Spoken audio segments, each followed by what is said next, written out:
ٹھیک ہے. انہی میں سے ایک صحابی ایسے بھی تھے کہ جو کہتے ہیں کہ میرے پاس اتنا نہیں تھا کہ میں اس جہاد فنڈ میں کچھ دے سکوں, تو انہوں نے اس دن غالباً کسی یہودی کے ہاں مزدوری کی پورا دن, اور اس دن کے اینڈ پر ان کو کچھ کھجوریں ملی, تو انہوں نے وہ کھجوریں لا کے نبی صلی اللہ علیہ وسلم کو دے دی. اور جیسے ہمارے سامنے وہ آتا ہے روایات میں کہ آپ صلی اللہ علیہ وسلم نے ان کھجوروں کو سارے سامان کے برابر جو ہے وہ کنسیڈر کیا یا ان پہ پھیلا دیا, اور یہ کہا کہ یہ اللہ کے نزدیک بہت محبوب ہے. یعنی یہاں سے کیا پتہ چلتا ہے کہ جو آپ کی کیپیسٹی ہے, اس کیپیسٹی میں سے, اس استطاعت میں سے دی بیسٹ. ٹھیک ہے. اب آج کل کے دور میں آپ دیکھیے کہ ہم آرام سے اپنے پیزا کے آرڈر پر کتنے پیسے لگا دیتے ہیں, ہم خواتین جو ہیں پارلرز میں جا کر کتنے پیسے خرچ کر دیتی ہیں, اپنی ڈریسنگ سینس میں کتنے خرچ کر دیتے ہیں, ہم اپنی پسندیدہ جو ہے وہ شاپنگ کاسمیٹکس کی, بیگز کی, جوتوں کی کتنا خرچ کرتے ہیں ہم. اس وقت تو مجھے لگتا ہے ہمارا دھیان اپنی کیپیسٹی پر بہت مشکل سے ہی جاتا ہے نا. ہم کہتے ہیں ایک چیز پسند آئی ہے دوسرے سے لے لو. دوسری طرف جب ہم اللہ کے راستے میں خرچ کرنے لگتے ہیں تو ہمیں اس چیز پہ ہم پہلے بھی ظاہر ایک اچھی گفتگو کر کے آئے ہیں سورہ بقرہ میں بھی, کہ پھر ہمیں لگتا ہے کہ 10 روپے بھی بہت ہوتے ہیں, اللہ تو نیتوں کو جاننے والا ہے. تو یہاں پر ہم اپنے آپ پر خود چیک اینڈ بیلنس رکھیں کہ باقی اشیاء پر ہم جتنا خرچ کر رہے ہیں کیا دوسری طرف پیرالل اللہ کے راستے میں بھی اتنا دے رہے ہیں. ٹھیک ہے. کل الطعام كان حلا لبنی اسرائیل, ہر کھانا بنی اسرائیل کے لیے حلال تھا. الا ما حرم اسرائیل على نفسه, سوائے اس کے جو یعقوب علیہ السلام نے اپنے آپ پر حرام کیا تھا, من قبل ان تنزل التورات, تورات کے نازل ہونے سے پہلے. اچھا, اس میں ہم پیچھے والے سبق میں بھی پڑھ کے آئے ہیں کہ حضرت عیسیٰ علیہ السلام نے یہود سے کہا تھا کہ میں ان چیزوں کو حلال کرنے کے لیے بھیجا گیا ہوں جو تم نے اپنے پر حرام کر لی. ٹھیک ہے. اب یہاں پر بھی اس چیز کا ذکر ہے کہ اسرائیل جو ہے یہ لقب ہے حضرت یعقوب علیہ السلام کا. اسرائیل کا جو لفظی مطلب ہے یہ عبرانی زبان کا لفظ ہے. ایل کہتے ہیں اللہ, اور اسراء کا مطلب ہے عبد, یعنی بندہ, عبداللہ. ٹھیک ہے. جیسے ہمارے ہاں نام ہے نا عبداللہ, اسی طرح اسرائیل یعنی اللہ کا بندہ. تو حضرت یعقوب علیہ السلام کے بارے میں آتا ہے کہ ان کو کوئی ایسا مرض غالباً لاحق ہو گیا تھا کہ انہوں نے یہ قسم کھائی تھی کہ اب میں اونٹ کا گوشت نہیں کھاؤں گا. تو بنی اسرائیل نے اس چیز کو ان سے ایسوسیٹ کرتے ہوئے کہ چونکہ ہمارے نبی یعقوب جو ہے وہ اونٹ کا گوشت نہیں کھاتے تو اب ہم بھی نہیں کھائیں گے. پھر جب سب تورات نازل ہوئی تو یہ کہا گیا کہ آپ خود سے کوئی بھی چیز کو حلال یا حرام نہیں کر سکتے. ٹھیک ہے. تو یہاں پر اس چیز کی طرف اشارہ ہے کہ خود سے آپ کھانے کی چیزوں کو, جیسے بنی اسرائیل نے بہت ساری چیزوں کو اپنے پر حرام کر لیا, اللہ کے حکم کے بغیر آپ کسی بھی چیز کو اپنے پر حرام نہیں کر سکتے. قل فأتوا بالتورات, آپ کہہ دیجئے کہ تورات کو لے کر آؤ. اگر تورات میں ایسا لکھا ہے کہ ان کا گوشت حرام ہے, اس میں یہ بھی ہے, یعنی اس کی تفسیر میں ایک چیز یہ بھی شامل ہے کہ جو اہل کتاب تھے مدینہ کے اندر, خاص طور سے یہودی, وہ نبی صلی اللہ علیہ وسلم کو اس حوالے سے بھی ٹیز کیا کرتے تھے کہ ہماری کتابوں میں تو اس فلاں چیز کو حرام کہا گیا ہے, آپ اس کو حلال کر کے بیٹھے ہوئے, اگر آپ اللہ کے سچے نبی ہیں تو آپ پر بھی حرام ہونی چاہیے. تو اس کا یہ جواب دیا جا رہا ہے کہ تورات کو ذرا لے کر آؤ اور اس کو پڑھ کے سناؤ, کہاں لکھا ہے کہ اونٹ کا گوشت کھانا حرام ہے. ٹھیک ہے. ان کنتم صادقین, اگر تم اپنے دعوے میں سچے ہو. فمن افترا علی اللہ الکذب, پھر جو کوئی اللہ پر جھوٹ گھڑ لے, من بعد ذالک, اس دلیل کے بعد بھی کہ اللہ نے بتا دیا کہ قرآن میں یا پچھلی کتابوں میں یہ چیز نہیں لکھی ہوئی کہ فلاں جانور کا گوشت جو ہے وہ نہیں کھا سکتے. فاولئک هم الظالمون, تو یہی وہ لوگ ہیں جو ظالم ہیں. قل صدق اللہ, آپ کہہ دیجئے کہ سچ فرمایا اللہ سبحانہ وتعالی نے. فاتبعوا ملت ابراہیم حنیفا, تو اب تم ابراہیم علیہ السلام کی ملت کی یا ان کے مسلک کی یا ان کے اسکول آف تھاٹ کی پیروی کرو. حنیفا, جو ایک رب کے رستے پر چلنے والے تھے. ٹھیک ہے. یہ بھی ان کے اندر ایک ڈسپیوٹ تھا کہ جو پیچھے ہم سورہ بقرہ میں بھی دیکھ کر آئے ہیں, سورہ آل عمران میں بھی شروع میں ہم نے دیکھا کہ یہود کہتے تھے کہ ابراہیم علیہ السلام یہودی تھے اور عیسائی کہتے تھے کہ جی وہ عیسائی تھے.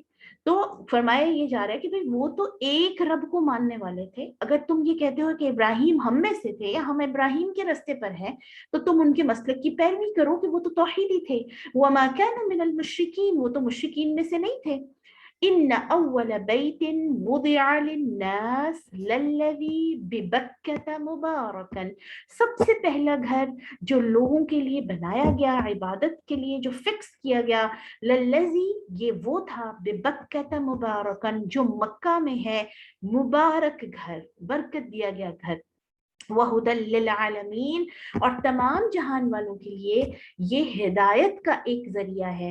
اچھا، اس کے پیچھے یہ اس آیت کا جو شان نزول ہے یا اس کو سمجھنے کے لیے ہم یہ دیکھیں گے کہ یہود جو ہیں ان کی طرف سے جو عائد کردہ آپ صلی اللہ علیہ وسلم پر ایکوزیشنز تھے یا الزامات تھے، ان میں سے ایک یہ تھا کہ آپ نے تو قبلہ بدل لیا ہے اپنا، ہے نا؟ ہم دوسرے سپارے کے شروع میں جو تحویل قبلہ والا پڑھ کے آئے ہیں واقعہ، تو جو بیت المقدس ہے یا مسجد اقصیٰ ہے وہ سب سے زیادہ برکت والی اور سب سے زیادہ بہترین جگہ ہے، اور وہ پہلا یعنی کعبہ ہے یا پہلا قبلہ ہے جو اللہ نے سب کے لیے فکس کیا تھا۔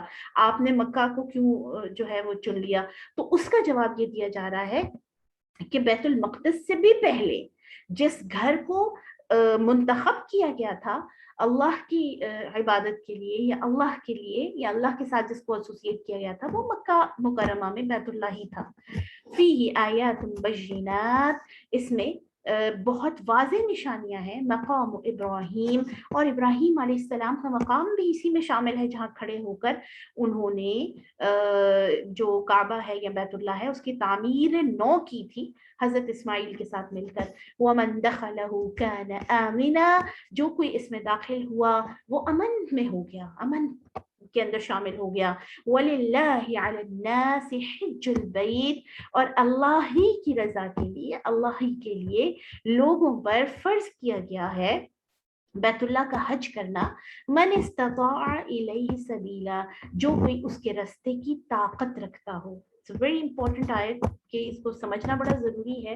طاقت رکھتا ہو اس سے کیا مراد ہے؟ یعنی حج کن پہ فرض ہے کہ جو اس کی استطاعت رکھتے ہیں۔ اب استطاعت میں کیا کیا چیزیں آتی ہیں؟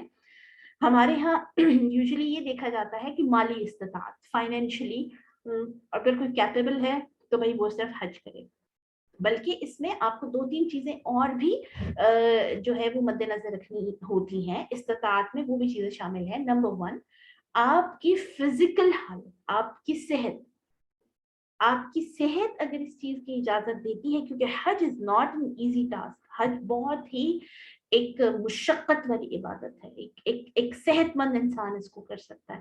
ہمارے ہاں چونکہ اس کو ایسوسیٹ کیا جاتا ہے، اس کو لنک کیا جاتا ہے صرف مالی حیثیت سے یا فائنینشیل کیپیبلٹی سے، تو ہوتا یہ ہے کہ بہت ہی ضعیف یا بہت بیمار لوگ حج پہ چلے جاتے ہیں، اب وہ وہاں جا کر باقی لوگوں کے لیے بھی مصیبت بن جاتے ہیں۔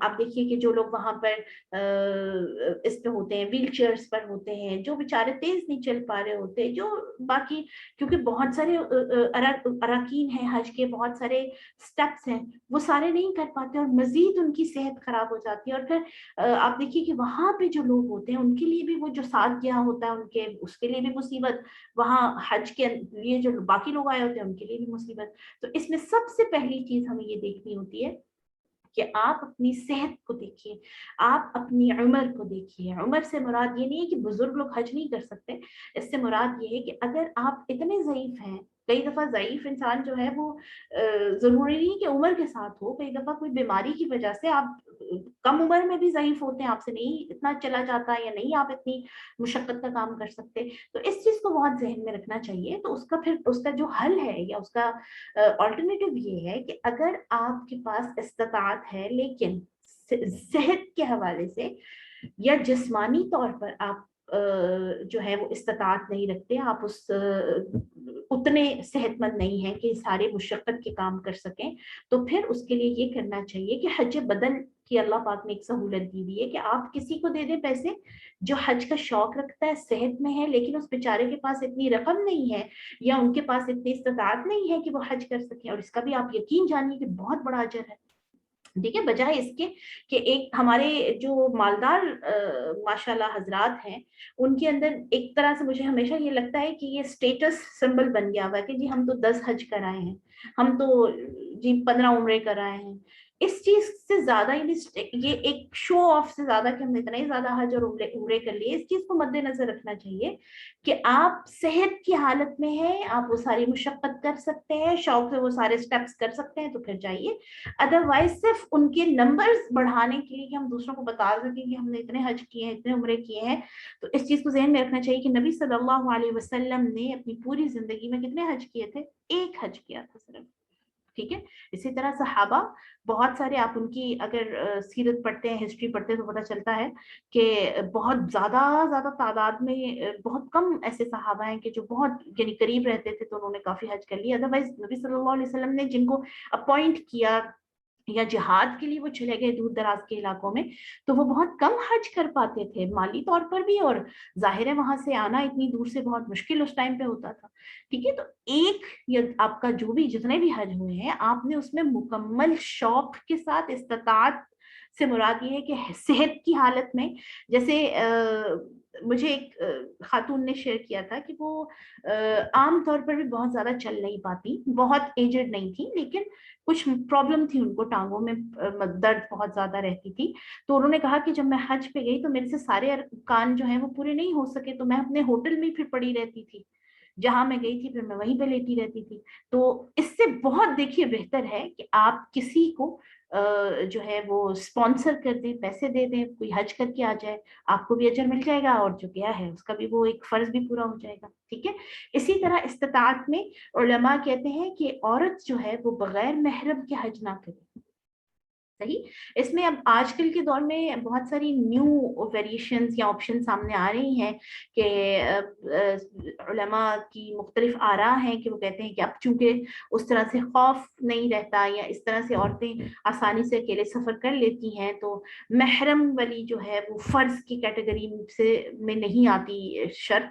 لیکن اس کے باوجود ہم یہ دیکھتے ہیں کہ نبی صلی اللہ علیہ وسلم کی سنت سے ہمیں کیا پتہ چلتا ہے کہ منع کیا گیا عورت کو خاص طور سے جو سفر حج ہے وہ محرم کے بغیر نہ کرے. عام سفر بھی کوشش کرنی چاہیے کہ محرم ساتھ ہوں ہمارے. اور آج کل جو پاکستان میں حالات چل رہے ہیں اس پہ تو میں ہمیشہ یہ بات کہتی ہوں کہ آپ کہیں پر بھی جائیں اپنے ساتھ، بے شک آپ کے بھائی بہت بڑے نہ بھی ہوں، چھوٹا بھی بھائی ہو، اس کو ساتھ رکھیں. آپ اپنے ابو جان کے ساتھ جائیے، آپ اپنے ہسبینڈ کے ساتھ جائیے، اپنے بیٹے کے ساتھ جائیے، لیکن کوئی نہ کوئی آپ کے ساتھ مرد ضروری ہونا چاہیے. اور یہ ایک طرح سے ہمارے دین کا بھی حکم ہے. ٹھیک ہے. کہ اپنے ساتھ اپنے محرم کو ضرور رکھیے، آپ بہت ساری چیزوں سے بچ جاتے ہیں.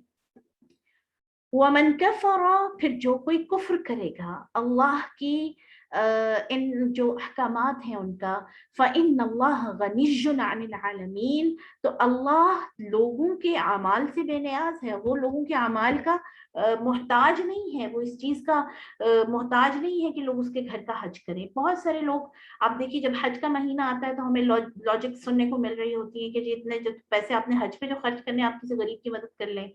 اسی طرح قربانی جب قریب آتی ہے، جی آپ نے اتنے پیسے قربانی پہ خرچ کرنے، اس سے بہتر ہے کہیں پہ کولر لگوا دیں، کسی غریب کی بچی کی شادی کروا دیں. یہ جو لوگ فرما رہے ہوتے ہیں ان کے اپنے ہاتھ میں 1,00,000 روپے کا فون ہوتا ہے، تو آپ بھائی فون نہ لیں اتنا مہنگا، آپ کسی غریب کی شادی کروا دیں، یہ کیوں نہیں کرتے؟ ٹھیک ہے. تو یعنی جو آپ کے اوپر فرائض ہیں وہ فرائض ہیں، آپ نے ان کو اسی طرح سے پورا کرنا ہے، اس کے اندر آپ اپنی جو ہے وہ حکمت نہ جھاڑیے. قل یا اہل الکتاب، آپ کہہ دیجئے اہل کتاب، لما تکفرون بآیات اللہ، تم اللہ کی آیات کا انکار کیوں کرتے ہو؟ واللہ شہید علی ما تعملون، حالانکہ تمہاری اپنی کتابوں میں یہ سب نہیں لکھا ہوا کہ جو تم ایک طرح سے الزام لگاتے ہو، تمہاری کتب میں بھی وہی احکامات ہیں آلموسٹ جو اب اللہ کی کتاب قرآن میں ہیں، تو پھر تم کیوں انکار کرتے ہو؟ واللہ شہید علی ما تعملون، اللہ خوب گواہ ہے ان کاموں پر جو تم کرتے ہو. قل یا اہل الکتاب لم تصدون عن سبیل اللہ، آپ کہہ دیجئے اہل کتاب کیوں تم روکتے ہو اللہ کے راستے سے لوگوں کو؟ من آمن، یا جو ایمان لے آیا، تبغونها عوجا، تم کوشش کرتے ہو اس کو ٹیڑے رستے کی طرف لگانے کی. وَأَنْتُمْ شُهَدَاء، حالانکہ تم گواہ ہو کہ یہ اللہ کا سیدھا رستہ ہے. ٹھیک ہے. یعنی یہ اس وقت کے بھی یہود و نصارہ کا یہی کام تھا. آج بھی ہم کفار کی سازشیں دیکھیں تو ہمیں پتہ چلتا ہے کہ ایمان والوں کو اللہ کے رستے سے روکنا جتنا ہو سکے ان سے. آپ دیکھیے کتنا زیادہ خرچ کرتے ہیں میڈیا پر، ہر ملک کے اور خاص طور پہ اسلامی ممالک کے میڈیا پر کہ جو ہے وہ مسلمان نسل کو الٹے طریقوں کی طرف لگایا جا سکے، غلط چیزوں کی طرف لگایا جا سکے. اسی طرح اس زمانے میں بھی جو اہل کتاب تھے ان کی پوری کوشش ہوتی تھی کہ جو ایمان لے کر آیا اس کے پاس جا کر اس کو بہکانے کی کوشش کرتے تھے، یا ان کو مختلف طرح کی ان کے ذہنوں میں شکوک و شبہات ڈال دیتے تھے. ٹھیک ہے، تو ہم اس سے ریلیٹ کر سکتے ہیں کہ آج کے دور پہ بھی آپ کو سوشل میڈیا پہ بہت سارے ایسے لوگ مل جاتے ہیں جو خام خواہ دین کے احکامات کے حوالے سے لوگوں کے اندر ایمبیگوٹیز ڈالنے کی کوشش کرتے ہیں. ٹھیک ہے، وَمَا اللَّهُ بِغَافِلٍ عَمَّا تَعْمَلُونَ، اللہ غافل نہیں ہے ان کاموں سے جو تم کر رہے ہو. یا ایھا الذین آمنوا، اے ایمان والو، ان تطیعوا فریقا من الذین اوتوا الکتاب، اگر تم اہل کتاب میں سے کسی کی بھی بات مانو گے، ان گروہوں کی، یعنی مثال کے طور پر یہودیوں کی یا عیسائیوں میں سے کسی کی بھی بات مانو گے، یردوکم بعد ایمانکم کافرین، تو وہ تمہیں تمہارے ایمان کے بعد ایمان میں رہنے نہیں دیں گے جب تک کہ کافر نہ کر لیں، وہ باز نہیں آئیں گے. یعنی ان کے پیچھے عموماً سوال پیدا ہوتا ہے کہ یہ کیوں منع کیا گیا ہے کہ اب جیسے آگے چل کے ہم پڑھیں گے کہ ان سے دوستی بھی نہ کریں بہت زیادہ، پیچھے بھی ہم پڑھ کے آئے ہیں آیات میں کہ بہت کلوز نہ رہیں. تو وجہ یہ ہے کہ وہ پوری کوشش میں رہیں گے کہ تمہیں تمہارے ایمان سے پیچھے کر دیں. ٹھیک ہے، اور نو ڈاؤٹ ان دس کہ آج بھی جو کفار ہیں ان کے ساتھ بہت کلوز ہیں جو لوگ، بظاہر ایسا لگتا ہے کہ یہ بے ضرر سی دوستی ہوتی ہے، لیکن اگر آپ تھوڑا سا آبزرو کریں تو آہستہ آہستہ جو مسلمان ہیں، وہ مسلمان جو نان مسلمس کے ساتھ بہت کلوز ریلیشن شپس میں ہیں، وہ ان کی اپنے مذہب کے ساتھ بڑی یعنی ایک اس کو بہت لائٹ لینا شروع ہو جاتے ہیں، آہستہ آہستہ آہستہ فرائض کو چھوڑنا شروع ہو جاتے ہیں. اس کو آبزرو کرنا چاہیے. اس وقت میں بھی لوگ ایسے ہی کیا کرتے تھے، یہود و نصارہ، خاص طور سے یہود جو ہیں کہ پوری سازشیں کر کے جہاں پر بھی ان کو پتہ چلتا تھا مسلمان بیٹھے ہوئے ہیں، ان کو بہکانے کی، ان کو ان کے دین سے یا ان کے بعض معاملات میں شک و شبہ پیدا کر کے نبی صلی اللہ علیہ وسلم کے خلاف کرنے کی یا باقی مسلمانوں کے خلاف کرنے کی پوری کوشش کی جاتی تھی. وَكَيْفَ تَكْفُرُونَ وَأَنْتُمْ تُتْلَى عَلَيْكُمْ آيَاتُ اللَّهِ، اور تم کیسے کفر کر سکتے ہو جب تمہارے اوپر پڑھی گئی ہیں آیات اللہ کی، یا تمہارے سامنے تلاوت کی جاتی ہے اللہ کی آیات. وَفِيكُمْ رَسُولُ، اور تم میں اس کا رسول موجود ہے. یعنی مسلمانوں سے کہا جا رہا ہے کہ یہ کیسے ہو سکتا ہے کہ پھر تم واپس اپنے اس کفر کی طرف واپس چلے جاؤ، حالانکہ تمہارے سامنے یہ تمام آیات اور تمام نشانیاں پوری ہوں گی. ان آیات کی اگر ہم تھوڑی سی تفسیر میں جائیں تو ہمیں پتہ چلتا ہے کہ مدینہ میں جب نبی صلی اللہ علیہ وسلم آئے تھے تو دو بڑے قبیلے تھے مدینہ کے اندر، اوس اور خزرج مسلمانوں کے، جو کہ ماشاءاللہ سارے کے سارے مسلمان ہو گئے تھے. لیکن ان کی نا بہت عرصے سے دشمنی تھی، یہ آپس میں ایک دوسرے کے جانی دشمن تھے. اسلام نے آ کر مواخات اور اخوت پیدا کر دی، لوگوں کے اندر محبت پیدا کر دی. اب ایک دن ایسا ہوا کہ یہ اوس اور خزرج کے کچھ لوگ بیٹھے ہوئے تھے جو مسلمان ہو چکے ہوئے تھے، اکٹھے بیٹھ کر کوئی بات ڈسکس کر رہے تھے. تو کچھ یہودی جو ہے ان کی جب نظر پڑی کہ اچھا جی یہ تو بہت آپس میں دشمن تھے، اسلام نے ان کو اکٹھا کر دیا، تو انہوں نے اپنی وہی پلاننگ کر کے ان کے درمیان میں آ کر ان کو کہا کہ جنگ بیعاص تم لوگوں کو بھول گئی ہے. جنگ بیعاص جو ہے نبی صلی اللہ علیہ وسلم کی ہجرت سے کچھ عرصہ پہلے آپس میں ان کی ہوئی تھی اوس اور خزرج کی، اور جس میں بہت زیادہ خون ریزی ہوئی تھی. تو انہوں نے وہ یعنی اس کا ٹکڑا اندر ایڈ کر دیا کہ تم اس جنگ کو بھول گئے ہو کہ کیسے تمہارے باپ دادا مارے گئے تھے اور کیسے تم لوگ ایک دوسرے کے دشمن تھے. تو یہ کہا جاتا ہے کہ پھر وہ یعنی جب انہوں نے انووک کیا ان کو، وہی پچھلی جو دشمنی تھی اس کے حوالے سے ریمائنڈ کروایا، تو کچھ لوگ جو اوس اور خزرج کے واپس میں اسی حوالے سے لڑنے لگ پڑے. تو نبی صلی اللہ علیہ وسلم کو پھر جب پتہ چلا تو آپ نے ان کو صلح کروائی ان کے درمیان، اور ان کو یہ جو ہے وہ بتایا کہ یہ تمہارے درمیان جان بوجھ کر اس دشمنی کو ہوا دے رہے ہیں. اس وقت یہ آیات نازل ہوئی تھی کہ اب تم کیسے اس دشمنی کی طرف واپس جا سکتے ہو جبکہ اللہ کا رسول جو ہدایت کا سینٹر ہے وہ تمہارے درمیان ہے. وَمَن يَعْتَصِمْ بِاللَّهِ، اور جو بھی اللہ کو تھام لے، فَقَدْ هُدِيَ إِلَى صِرَاطٍ مُسْتَقِيمٍ، وہ ان بے فائدہ جو بے سبب کی دشمنیاں ہیں ان سب سے دور ہو کر اللہ کے سیدھے رستے کی طرف اس کو ہدایت دے دی جاتی ہے. یا ایھا الذین آمنوا آمنوا اتقوا اللہ، اے ایمان والو اللہ سے ڈرتے رہو، حق تقاتہ، جیسا اس سے ڈرنے کا حق ہے. یعنی ایسے اس سے ڈرو کہ جیسے اس سے ڈرنے کا حق ہے. وَلَا تَمُوتُنَّ إِلَّا وَأَنْتُمْ مُسْلِمُونَ. اور اس چیز کا دھیان رکھنا کہ اس حالت میں تمہاری وفات ہو, تمہیں موت اس حالت میں آئے کہ تم اللہ کے فرما بردار ہو. وَاعْتَصِمُوا بِحَبْلِ اللَّهِ جَمِيعًا. اور اللہ کی رسی کو, اللہ کی رسی کیا ہے؟ اللہ کا دین, اللہ کا کے جو احکامات ہیں, اللہ کی رسی کو مضبوطی سے پکڑ لو. وَلَا تَفَرَّقُوا. اور فرقہ فرقہ مت بنو. ٹھیک ہے, آگے چل کر ہم پڑھیں گے کہ ایک جگہ پر اللہ سبحانہ وتعالیٰ فرماتے ہیں کہ اگر تم فرقوں میں بٹ گئے, اگر تم تفرقے میں پڑ گئے, اگر تم فرق جو اپنے اندر ڈھونڈ کر ایک دوسرے سے الگ ہوتے چلے گئے, تو تمہاری ہوا اکھڑ جائے گی, تمہارا روب ختم ہو جائے گا, تم لوگوں کے لیے بہت ہلکے ہو جاؤ گے. ٹھیک ہے, اور آج ہمارا یہی حال ہے کہ ہم مسلمان اس وقت تعداد میں پوری دنیا میں سب سے زیادہ ہیں, لیکن ہماری آپ حیثیت دیکھیے کہ ہمیں سب سے زیادہ لائٹ لیا جاتا ہے. ہمارے سے کس کو خوف ہے؟ وَاعْتَصِمُوا بِحَبْلِ اللَّهِ جَمِيعًا, without any concept of sect. اللہ کے دین کو تھام لیں, اللہ کے دین کو پکڑ کر مضبوطی سے اس کے اوپر اپنی زندگی کو لے کر آئیں. یہ اللہ کے نزدیک سب سے بہترین چیز ہے. وَاذْكُرُوا نِعْمَةَ اللَّهِ عَلَيْكُمْ. اور اس وقت کو یاد کرو کہ کیسے اللہ نے تم پر نعمت کی. اذ کنتم اعداء, جب تم ایک دوسرے کے دشمن تھے. یہ وہی اوس اور خزرج والے معاملے کی طرف اشارہ ہے اس میں.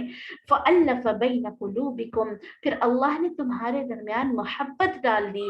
فاصبحتم بنعمته اخوانا, پھر تم اللہ کی نعمت سے, اللہ کے فضل سے بھائی بھائی بن گئے.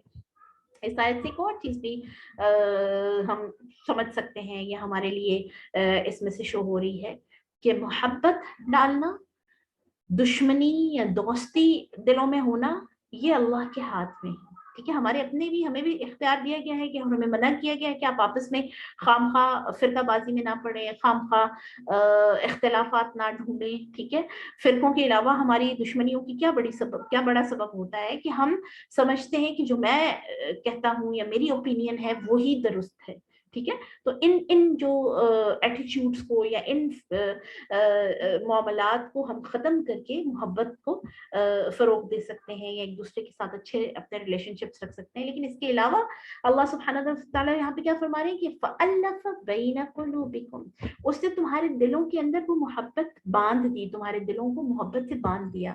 تو اللہ کے ہاتھ میں ہے انسان کا دل. حدیث کے مطابق نبی صلی اللہ علیہ وسلم فرماتے ہیں کہ انسان کا دل اللہ کی مٹھی میں ہے, جب چاہے اسے جس کی طرف موڑ دے, جب چاہے اس میں کسی کے لیے نفرت پیدا کر دے.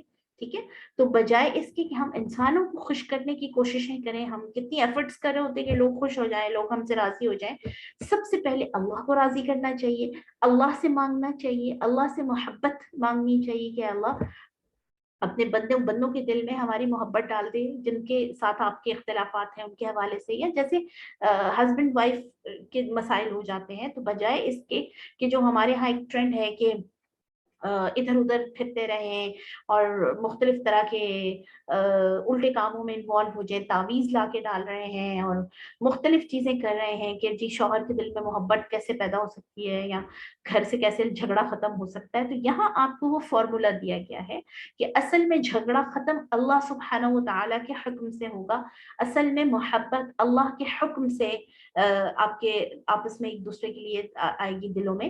تو اللہ کو راضی کیجئے, جتنا آپ اللہ سے قریب ہیں اتنا آپ ایک دوسرے کے قریب ہیں, جتنا اللہ سے دور ہیں اتنا ایک دوسرے سے دور ہیں. وَكُنْتُمْ عَلَى شَفَا حُفْرَةٍ مِّنَ النَّارِ, اور تم تو آگ کے گھڑے پر تھے بالکل, یعنی تمہیں تو اس دین کا یا اللہ کی توحید کا یا جو سیدھا رستہ ہے اس کا علم ہی نہیں تھا. فَأَنْقَذَكُم مِّنْهَا, تو اللہ نے تمہیں اس جہنم کے گھڑے سے پیچھے کھینچ لیا, اللہ کے حکم سے تمہیں جو ہے وہ ہدایت نصیب ہوئی. كَذَلِكَ يُبَيِّنُ اللَّهُ لَكُمْ, اسی طرح اللہ کھول کھول کر بیان کرتا ہے تمہارے لیے آیاتہ, اپنی آیات کو, لَعَلَّكُمْ تَهْتَدُونَ, تاکہ تم ہدایت پا جاؤ. وَلْتَكُن مِّنكُمْ أُمَّةٌ يَدْعُونَ إِلَى الْخَيْرِ, اور دیکھو کہ تم میں ضرور ایسی جماعت رہے, ایسے لوگ رہیں, امتن ایسے گروپ یعنی ایسے لوگ رہیں، ایسا گروپ ضرور رہے، یدعون الی الخیر، جو خیر کی طرف دوسروں کو دعوت دیتے رہیں، وَيَأْمُرُونَ بِالْمَعْرُوفِ، اور لوگوں کو نیکی کا حکم دیتے رہیں، وَيَنْهَوْنَ عَنِ الْمُنْكَرِ، اور برائی سے دوسروں کو منع کرتے رہیں، وَأُولَئِكَ هُمُ الْمُفْلِحُونَ، یہی وہ لوگ ہیں جو فلاح پائیں گے۔ یعنی اگر تم سب کے سب امر بالمعروف اور نہی عن المنکر کے لیے نہیں نکل سکتے، اگر سب کے سب ایک یعنی اس مہم کے لیے اپنے آپ کو نہیں نکال سکتے، تو اس چیز کی طرف دھیان رکھنا چاہیے کہ کم سے کم ہر فیملی میں، ٹھیک ہے، اس کو میں جو ہے وہ اس طرح سے سمرائز کر رہی ہوں آپ کے لیے، یعنی پورے قبیلے میں کچھ ایسا گروپ ہو، پورے علاقے میں ایسے گروپس ہوں جو امر بالمعروف اور نہی عن المنکر کا کام کر رہے ہیں، لوگوں کو اللہ کے رستے پر لے کر چل رہے ہیں، جو گائیڈنس کا کام کر رہے ہیں۔ اب ہم چونکہ اس طرح کے سسٹم میں نہیں رہتے، ہمارے قبیلے نہیں ہیں، ہمارے بڑے بڑے گروپس نہیں ہیں، تو اب ہم اس کو جو ہے وہ اپنے گھروں کے لیول پر لا کر دیکھتے ہیں کہ ہر فیملی میں کوئی نہ کوئی ایسا ضرور ہونا چاہیے کہ جو اللہ کے دین کی طرف دعوت دے رہا ہو۔ اور اللہ کے دین کی دعوت کب دی جاتی ہے؟ جب آپ اللہ کا دین سیکھ لیتے ہیں، جب آپ اللہ کے دین سے جڑ جاتے ہیں، جب آپ اللہ کے دین کے طالب علم بن جاتے ہیں، ٹھیک ہے، جب آپ سیکھنے اور سکھانے والے ہو جاتے ہیں، پھر ہی آپ یامرون بالمعروف اور ینہون عن المنکر والا کام کر سکتے ہیں۔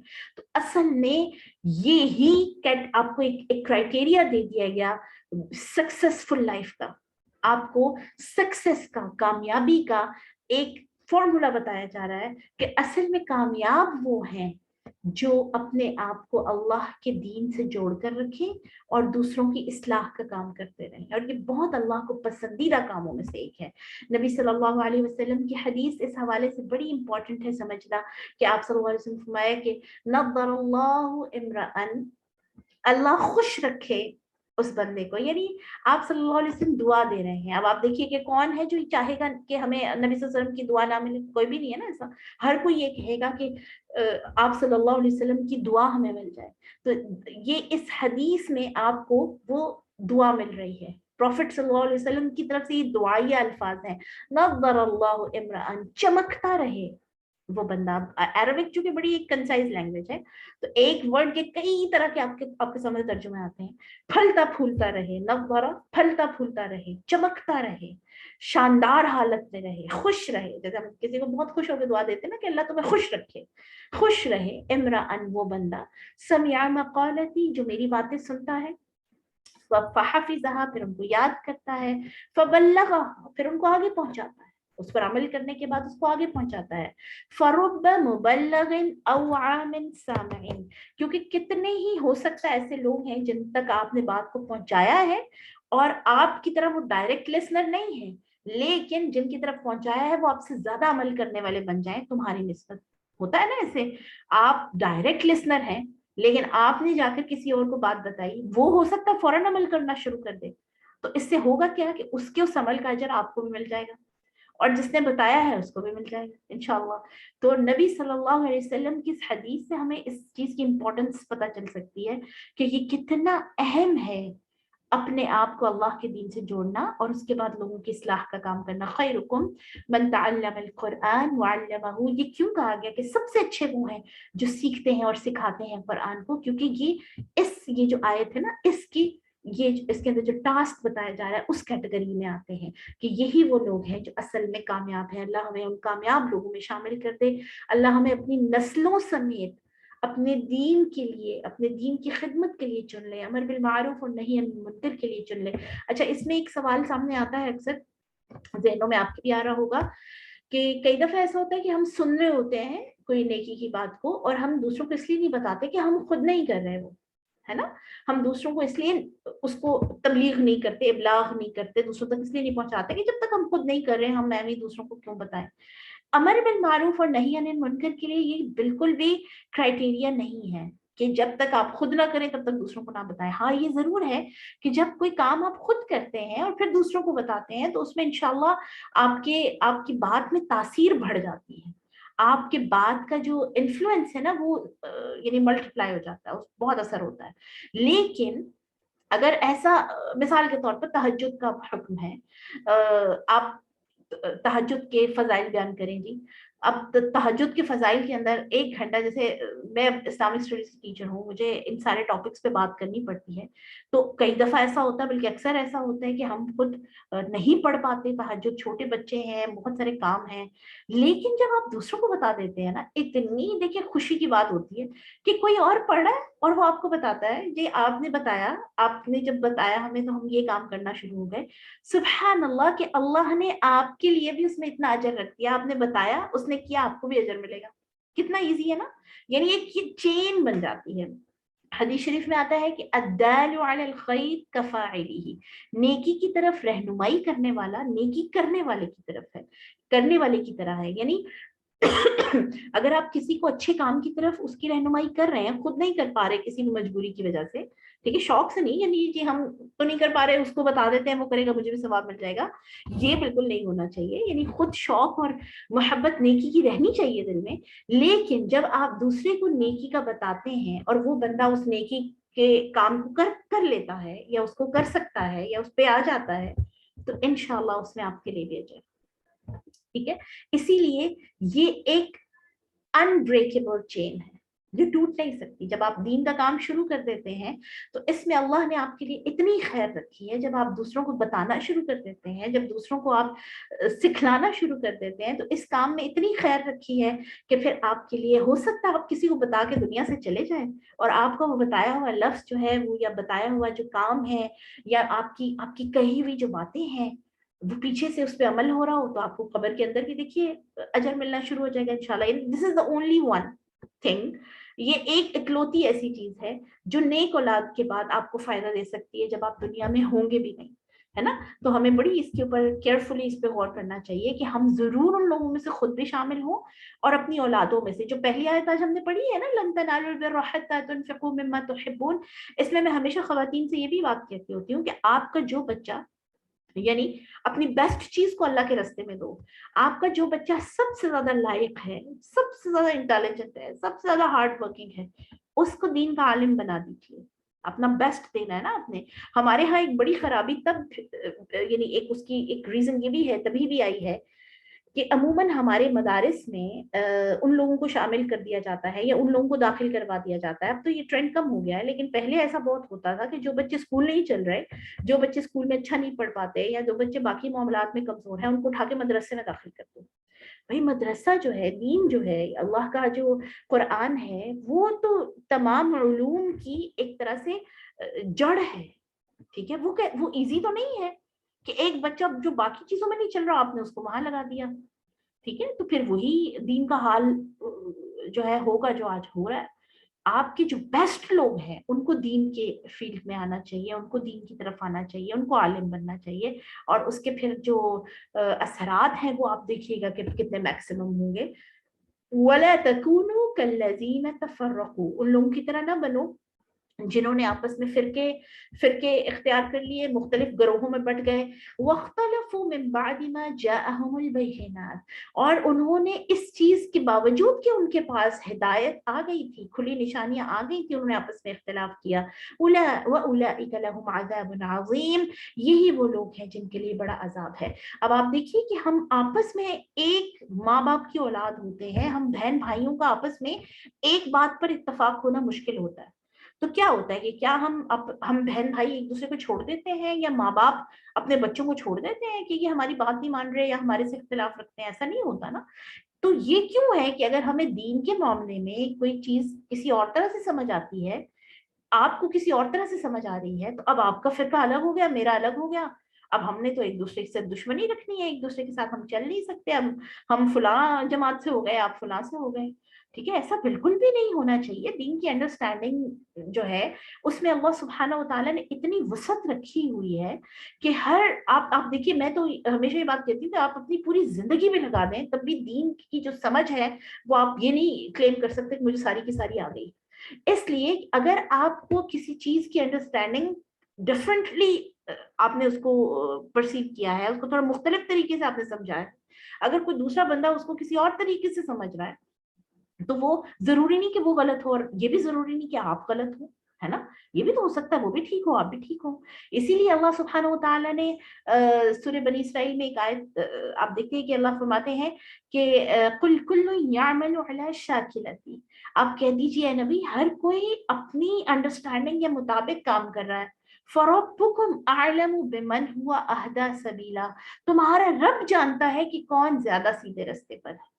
ٹھیک ہے، تو اختلاف یا ڈفرنس آف اوپینین، اس کی وجہ سے ایک دوسرے سے نفرت کرنا، ایک دوسرے کو دین سے خارج سمجھنا کہ تم چونکہ مجھے یہ بات اس طرح سمجھ میں آئی ہے تو میں دیندار ہوں، اور تمہیں اس طرح سمجھ آئی ہے اور تم جو ہے وہ دین سے باہر ہو، یہ بہت اللہ کو ناپسند ہے۔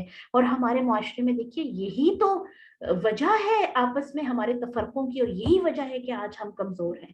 اور یہ بھی ذہن میں رہے کہ یہ بات فروعات کے بارے میں ہو رہی ہے۔ فروعات کہتے ہیں کہ جو ایکسٹینڈڈ ورژن ہے دین کا، جو چھوٹی چھوٹی چیزیں ہیں جو فرائض نہیں ہیں۔ فرائض میں کوئی اختلاف قابل قبول نہیں، فرائض سب کے لیے سیم ہے، 5 نمازیں ہیں، رمضان کے روزے ہیں، وہ جو ہے نا خمسۃ ارکان فی دین، 5 ارکان ہیں جو دین کے، ان میں کوئی اختلاف قابل قبول نہیں ہے۔ یہ ہو نہیں سکتا کیونکہ جی میں تو 2 نمازیں میں سمجھتا ہوں 2 فرض ہیں، یہ نہیں ہو سکتا۔ اختلاف فرائض میں تو کسی کے ہاں بھی نہیں ہے۔ ہم سارے جو اسکول آف تھاٹس اگر اکٹھے ہو جائیں، سارے فرقے اکٹھے ہو جائیں، وہ سارے اس چیز پر دیکھیے ایگری کرتے ہیں کہ اللہ سبحانہ و تعالیٰ کی ایک ہی ذات ہے، اور نبی صلی اللہ علیہ وسلم آخری نبی ہے، اور قرآن اللہ کا کلام ہے۔ ٹھیک ہے، اسی طرح جو باقی فرائض ہیں ان میں بہت کم اختلاف ہے باقی چھوٹی چھوٹی چھوٹی چھوٹی چیزوں میں، اور ان میں ہم نے اختلاف کے بعد جب فرقے اتنے زیادہ اسٹرانگ قسم کے ڈس ایگریمنٹ کے ساتھ ایک دوسرے سے نفرت کے ساتھ بنا لیے، تو پھر آج ہم آپ دیکھیے کہ کتنے تنکوں سے بھی زیادہ ہلکے ہو گئے ہیں، اور ہمیں ہر کوئی تر نوالا سمجھ کے جو ہے آرام سے چبا جاتا ہے۔ یوم تبیض وجوہ وتسود وجوہ، اس دن جس دن کچھ چہرے روشن ہوں گے، چمک رہے ہوں گے، اور اس دن کچھ چہرے سیاہ ہوں گے۔ فَأَمَّا الَّذِينَ اسْوَدَّتْ وُجُوهُهُمْ، تو وہ لوگ جن کے چہرے سیاہ ہوں گے، یہ کون لوگ ہیں؟ أَكَفَرْتُمْ بَعْدَ إِيمَانِكُمْ، ان سے کہا جائے گا کہ کیا تم ایمان لانے کے بعد کفر میں لوٹ گئے؟ فَذُوقُوا الْعَذَابَ بِمَا كُنْتُمْ تَكْفُرُونَ، اب تم عذاب کو چکھو اس وجہ سے کہ تم انکار کرتے تھے اللہ کی آیات کا۔ وَأَمَّا الَّذِينَ ابْيَضَّتْ وُجُوهُهُمْ، اور وہ لوگ جن کے چہرے روشن ہوں گے، چمکدار ہوں گے، سفید ہوں گے، ففی رحمت اللہ، تو وہ اللہ کی رحمت میں ہوں گے۔ اللہم اجعلنا منہم، اللہ ہم سب کو ان میں سے شامل فرمائے۔ ہم فیہا خالدون، وہ اس رحمت میں ہمیشہ رہیں گے۔ تلک آیات اللہ، یہ اللہ کی آیات ہیں، نتلوہا علیک بالحق، ہم آپ کے سامنے ان کو سچ سچ پڑھ رہے ہیں۔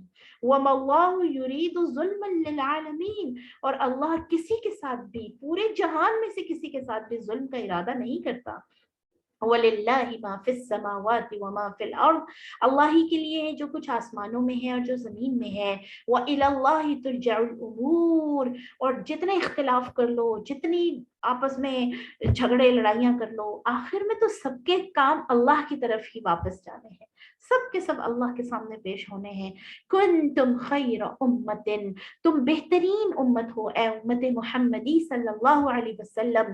الحمدللہ ہمیں اب بہترین امت کا ٹائٹل مل گیا۔ ہم سے پہلے کن کے پاس تھا؟ بنی اسرائیل کے پاس، جن کے اندر اتنے سارے نبی آئے کہ تم اس وقت کو یاد کرو جب تم پر اللہ نے انعام کیا، کتنی ہم آیتیں پیچھے پڑھ کے آئے نا کہ اس وقت کو یاد کرو جب ہم نے تم پر فلاں انعام کیا، فلاں نعمت کی، لیکن انہوں نے اپنی ہٹ دھرمی کی وجہ سے، اپنے کفر کی وجہ سے وہ اس ٹائٹل سے محروم ہو گئے۔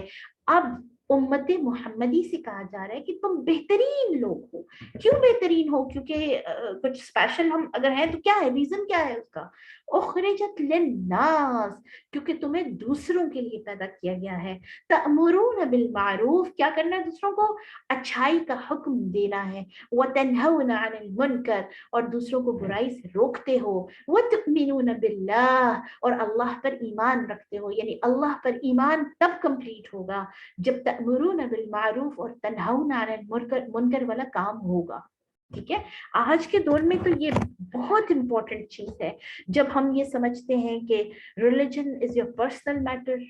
ہم یہ سمجھتے ہیں کہ میری وہ جو انڈیویجولزم ہے آج کے دور میں، انفرادیت پسندی، کہ میں بھی ٹھیک ہوں تم بھی ٹھیک ہو، کوئی کسی کے معاملے میں ٹانگ نہ اڑائے، ہر کوئی اپنا اپنا جیسے بھی کر رہا ہے جیسے بھی جی رہا ہے جینے دو، کسی کے معاملے میں آپ جو ہے وہ شامل نہ ہو، ہے نا. اسی طرح آپ میڈیا پہ بھی سننے میں آتا ہے یہ چیز کہ جیو اور جینے دو، ہے نا، جیسے مرضی جی رہے ہو میں جیسے مرضی جیتی ہوں. یہ ہم مسلمان نہیں کر سکتے، ہم اس چیز پر بلیو نہیں کر سکتے.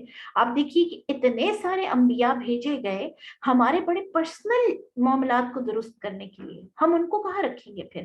اگر ہم یہ کہیں کہ ہر کوئی اپنے اعمال کے ساتھ جیسی پسند ہے، جیسی اس کی چوائس ہے، وہ اس زندگی گزارنے کا حق رکھتا ہے، ہم کوئی نہیں ہوتے اس کو منع کرنے والے، تو آپ دیکھیے کہ انبیاء پھر اللہ نے کیوں بھیجے؟ 1,24,000 سے زیادہ نبی. کوئی نبی آ رہا ہے آپ کو بزنس کرنا سکھا رہا ہے. حضرت صالح علیہ السلام کی قوم میں مسئلہ تھا کہ وہ فیئر نہیں تھے اپنی ڈیلنگز میں، ٹھیک ہے.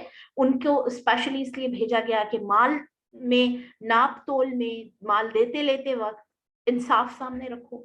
نبی صلی اللہ علیہ وسلم سے پہلے جتنے انبیاء آئے ہیں انکلوڈنگ نبی صلی اللہ علیہ وسلم، ہر قوم میں کوئی نہ کوئی ایسی ذاتی خرابی تھی. آپ دیکھیے حضرت یوسف علیہ السلام کی قوم کو دیکھ لیجیے، حضرت نوح علیہ السلام کے جو قوم کے لوگ تھے سارے کے سارے، حضرت شعیب علیہ السلام کے قوم کے لوگ، یہ سارے آپ کو کہتے تھے کہ آپ اپنے اپنے کاموں سے کام رکھیں، تم ہمیں ہمارا لکم دینکم ولی دین، تمہارے لیے تمہارا دین، ہمارے لیے ہمارا دین، ہمیں طریقے سے جینے دو ہمارے انڈرسٹینڈنگ کے مطابق، تم اپنے کام سے کام رکھو تو ہم تمہیں کچھ نہیں کہیں گے. آپ صلی اللہ علیہ وسلم کو بھی آپ دیکھیے کہ آفرز ہوئی تھی کہ ہم آپ کو اتنے قبیلوں کا سردار بنا دیتے ہیں، خوبصورت عورتوں سے آپ کی شادیاں کروا دیتے ہیں، آپ کو دولت سے مالا مال کر دیتے ہیں، لیکن بس آپ نے کرنا یہ کہ ہمارے معبودوں کے حوالے سے کچھ نہیں کرنا، آپ اپنے مذہب پر رہیے، ہم اپنے مذہب پر رہتے ہیں. تو کیا آپ صلی اللہ علیہ وسلم نے اس کو مانا تھا؟ حضرت لوط علیہ السلام کو دیکھیے کہ ان کے قوم میں کیا پرابلم تھی کہ وہ لوگ جو ہے وہ ہومو سیکچوئل ریلیشنز پر بلیو کرتے تھے، مرد مردوں سے شادی. اور اس چیز کو روکنے کے لیے اللہ سبحانہ وتعالیٰ نے اپنے نبی کو بھیجا، اور ان کی پوری ایفرٹ تھی یہ. اب آپ دیکھیے کہ آپ کی اپنی چوائس ہے، آپ سیکچولی کس طرح کے ریلیشن شپس میں انوالو ہوتے ہیں، it's very personal, but it's not personal in front of Allah سبحانہ وتعالیٰ. اتنی پرسنل چیزیں جب اللہ کے سامنے پرسنل نہیں ہے، اور اس کے لیے باقاعدہ اللہ نے اپنے انبیاء کو بھیجا، نبی صلی اللہ علیہ وسلم تک جتنے نبی آئے لوگوں کو معاملات درست کرنے کی تلقین کرتے رہے. اب یہ کیسے ہو سکتا ہے کہ ہم یہ کہیں کہ ہم کسی کو کیسے منع کر سکتے ہیں؟ آپ نے منع کرنا ہے، آپ نے لوگوں کو ہدایت کی طرف بلاتے رہنا ہے. نبی صلی اللہ علیہ وسلم فرماتے ہیں کہ 3 لیولز ہیں یہ جو امر بالمعروف اور نہی عن المنکر کی حدیث کے مطابق، کہ جب تم میں سے من رأى منکم منکرا، جب تم میں سے کوئی برائی دیکھے اور وہ اگر استطاعت رکھتا ہے فلیغیرہ بیدہ، تو اپنی طاقت سے اس کو روکے. یعنی اگر آپ کی فیملی میں ہے، آپ کی ڈومین میں ہے، آپ یعنی کچھ کر سکتے ہیں اس کے لیے، تو آپ پوری قوت لگا کر اس کام کو روکیے. ٹھیک ہے، آپ اپنی طاقت کا استعمال کر کے، طاقت کا استعمال سے مراد یہ نہیں کہ اگلے بندے کو قتل کر ڈالو، مطلب یہ ہے کہ اگر آپ لیجسلیشن کروا سکتے ہیں، آپ قانون بنوا سکتے ہیں، آپ اپنے گھر میں، ہمارے جیسے اپنے بچوں کے اوپر، ہم اپنے چھوٹے بہن بھائی ہیں، اپنی فیملی کے جو لوگ ہیں، ہم ان کو کہہ سکتے ہیں نا، بار بار ان کو کہہ سکتے ہیں کہ کام نہ کریں، اور ہم ان کو پوری ایفرٹس کے ساتھ اس سے منع کر سکتے ہیں. تو اگر تمہاری کیپیسٹی میں کام ہے تو اپنی طاقت کا بھرپور استعمال کر کے جتنا تم کر سکتے ہو اس کام سے لوگوں کو روکو. لیکن اگر ایسا نہیں کر سکتے فبلسانہ، اپنی زبان سے اس کام کو برا کہتے رہو. ٹھیک ہے، بار بار اس کا اظہار کرتے رہو. اب ہمارے ہاں تو یہ ہے کہ ہم کہتے ہیں کہ ہم تو زبان سے بھی نہ بولیں، ایسے ہی جھگڑے ہوتے ہیں. پھر اس کے لیے ہمیں طریقے سکھائے گئے، بہت حکمت اختیار کرنے کا کہا گیا، بہت اچھے طریقے سے کہنے کا کہا گیا، لیکن کہنا ضرور ہے، رکنا نہیں ہے. آپ نے کہتے رہیں، بولتے رہیں کہ بھئی یہ کام غلط ہے، یہ اللہ کو پسند نہیں ہے، یہ اللہ کے دین کے خلاف ہے، بھائی اس سے رک جاؤ، بہن اس سے رک جاؤ، بولتے رہنا ہے. اور تیسرا لیول یہ ہے کہ انسان منہ سے بھی نہ بول سکتا ہو اور اس کو اپنے دل میں برا جانے. یعنی ایک برائی کا کام ہو رہا ہے، آپ نہ طاقت رکھتے ہیں نہ منہ سے بول سکتے ہیں، لیکن آپ اپنے دل میں اس کو برا جان رہے ہیں. فَذَلِكَ أَضْعَفُ الْإِيمَانِ، یہ دل میں برا جاننا ایمان کا لوئسٹ لیول ہے. یعنی سب سے لو لیول پہ ہیں آپ ایمان کے کہ اگر آپ کے پاس اتنی کیپیسٹی بھی نہیں ہے کہ آپ اس کو روک سکیں، منہ سے بھی نہیں آپ بول سکتے، لیکن دل میں برا جان رہے ہیں. اب ایک منٹ کے لیے ذرا سوچیے، ہم تو دل میں برا بھی نہیں جانتے. اب ہمارے آس پاس کتنی بے حیائیاں، کتنی برائیاں، کتنی غلط کام کتنے ہو رہے ہوتے ہیں، ہم دل میں بھی برا جاننا چھوڑ گئے ہیں، ہمارے دل میں احساس تک نہیں ہوتا. تو پھر ہمارا ایمان کس لیول کا ہے ہی نہیں، ہے نا. کیونکہ بالکل لوور لیول کا تو وہ ہے نا کہ جب ہمارے دل میں مسلسل ٹیسیں اٹھتی رہے، مسلسل ہمارے دل میں گلٹ ہوتا رہے، پچھتاوے ہوتے رہے کہ ہم کیوں نہیں کچھ کر سکتے، بھئی یہ کیوں ایسا ہو رہا ہے. ہمیں نیند ہی نہ آئے اس فکر سے اور اس غم سے کہ ہم کچھ کر نہیں سکتے، لیکن ہمیں تو کوئی پرواہ نہیں ہے. اللہ سبحانہ و تعالیٰ یہ ہمیں ریمائنڈ کروا رہے ہیں کہ تمہاری زندگی کا مقصد یہ ہے، دس از پرپز آف یور لائف، کہ تمہیں لوگوں کے لیے پیدا کیا گیا ہے، تم نے لوگوں کا احساس کرنا ہے، خیال کرنا ہے، ان تک اللہ کے دین کو پہنچانا ہے، غلط کام سے ان کو روکنا ہے. وَلَوْ آمَنَ أَهْلُ الْكِتَابِ، اگر اہل کتاب ایمان لے آتے، لَكَانَ خَيْرٌ لَهُمْ، تو یہ ان کے لیے بہت اچھا ہوتا. مِنْهُمُ الْمُؤْمِنُونَ، اکثر لوگ ان میں سے ایسے ہیں کہ جو مومن ہیں، اور اکثر ان میں سے کچھ لوگ ایسے ہیں جو مومن ہیں، وہ اکثرهم الفاسقون، اور اکثر ان کے فاسق ہیں. اب اس آیت کو ہم پیچھے سے ریلیٹ کریں تو پتہ چلتا ہے اہل کتاب اگر اس بات پر ایمان لے آتے کہ امر بالمعروف اور نہی عن المنکر کرتے رہتے تو یہ ان کے لیے بہتر ہوتا. لیکن چونکہ انہوں نے یہ کام نہیں کیا، ان کو اپنی پڑ گئی، اپنی فکر بس ہر کوئی کرتا رہا، تو اللہ نے ان سے بہترین امت ہونے کا ٹائٹل واپس لے لیا. لَن يَضُرُّوكُمْ إِلَّا أَذًى، یہ آپ کو ہرگز کوئی نقصان نہیں دے سکتے. کوئی کسی کی استطاعت میں ہے نہیں کسی کو نقصان دینا، سوائے تکلیف کے، جو ذہنی تکلیف دیتے ہیں، جو آپ کو باتیں سناتے رہتے ہیں. اس کے علاوہ تو کوئی کسی کو کوئی نقصان نہیں دے سکتا. موت جو ہے نا وہ کوئی کسی کو خود نہیں دے سکتا جب تک اللہ نے اس کے لیے لکھی ہوئی نہ ہو. اس لیے ان سے مت ڈریے. وَإِن يُقَاتِلُوكُمْ يُوَلُّوكُمُ الْأَدْبَارَ، اگر وہ تم سے جنگ کریں گے، يُوَلُّوكُمُ الْأَدْبَارَ، تو وہ تم سے اپنی پشتیں پھیر لیں گے، یعنی وہ ان کے اندر جنگ کرنے کی بھی کیپیسٹی نہیں ہے. ثُمَّ لَا يُنصَرُونَ، اور پھر ان کی مدد نہیں کی جائے گی. ضُرِبَتْ عَلَيْهِمُ الذِّلَّةُ، ان کے اوپر ذلت مسلط کر دی گئی ہے. اینما ثقفوا، جہاں کہیں بھی وہ جائیں گے یہ ذلت، کے اہل کتاب خاص طور پہ یہود کے حوالے سے کہا جا رہا ہے، یہ ذلت ان کے ساتھ رہے گی کہ وہ اللہ کے راستے پر نہیں آئے، اللہ کے دین کو نہیں اپنایا. الا بحبل من اللہ، سوائے اس کے کہ اگر وہ اللہ کی رسی کو پکڑ لیں، وحبل من الناس، اور دیندار لوگوں کے ساتھ اپنے آپ کو جوڑ لیں. وباءوا بغضب من اللہ، اور وہ واپس آتے رہے، لوٹتے رہے اللہ کے غضب کے ساتھ. وضربت علیہم المسکنہ، اور ان پر محتاجی، بیچارگی، غربت مسلط کر دی گئی. اب آپ دیکھیے یہ بھی اللہ سبحانہ و تعالیٰ کے عذاب کی ایک صورت ہے کہ ہم دوسروں کے محتاج رہیں ہمیشہ. ہمیں یہ لگتا ہے کہ ہم دین پر عمل کرنا شروع کر دیں گے تو ہم زمانے سے بہت پیچھے ہو جائیں گے. ہمارے ہاں جو ہے وہ اگر دین کے حوالے سے کوئی قوانین جو ہے وہ اپلائی کر دیے گئے، یا ہم مسلمان اگر اچھے طریقے سے اسلام پر عمل کرنا شروع ہو جائیں گے تو باقی دنیا سے پیچھے ہو جائیں گے، ہے نا، یہ ذہن میں آتا ہے نا. تو اللہ فرما رہے ہیں کہ یہ یہود کے ساتھ میں نے اسی لیے اس طرح سے کیا کہ ان کے اوپر مسکنت، محتاجی مسلط کر دی کہ وہ اللہ کے دین کو پورے کا پورا اس کے اوپر عمل نہیں کرتے تھے. اب جہاں بھی ہوں گے اسی ذلت اور مسکنت کے ساتھ ہوں گے. آپ دیکھیے ابھی بھی آج بھی مسلمانوں کی زمین ہتھیا کر اس پہ رہ رہے ہیں کہ اتنی جگہ نہیں ہے. ذالک بانہم کانوا یکفرون، یہ جو ذلت اور محتاجی ہے یہ اس وجہ سے ہے کہ وہ اللہ کا انکار کرتے تھے. اب ہم اس میں سے کیا سبق لے سکتے ہیں کہ اگر ہمیں لگتا ہے کہ ہم بہت کسی وقت بہت محتاج ہو جاتے ہیں یا کسی وقت بہت بیچارگی محسوس کرتے ہیں، تو اس کا مطلب یہ ہے کہ اللہ کے ساتھ کنیکشن میں کوئی کمی آئی ہوئی ہے. اس لیے کہ یہ انکار کرتے تھے اللہ کی آیات کا، اللہ کے احکامات کا. وَيَقْتُلُونَ الْأَنْبِيَاءَ بِغَيْرِ حَقٍّ، اور انبیاء کو بغیر وجہ کے ان کو قتل کر دیتے تھے. ذَلِكَ بِمَا عَصَوْا، اور یہ اس وجہ سے بھی ذلت اور محتاجی اور مسکنت ان پر ڈالی گئی کہ انہوں نے اللہ کی نافرمانی کی. وَكَانُوا يَعْتَدُونَ، اور اللہ کی حدوں سے وہ آگے بڑھ گئے. لَيْسُوا سَوَاءً،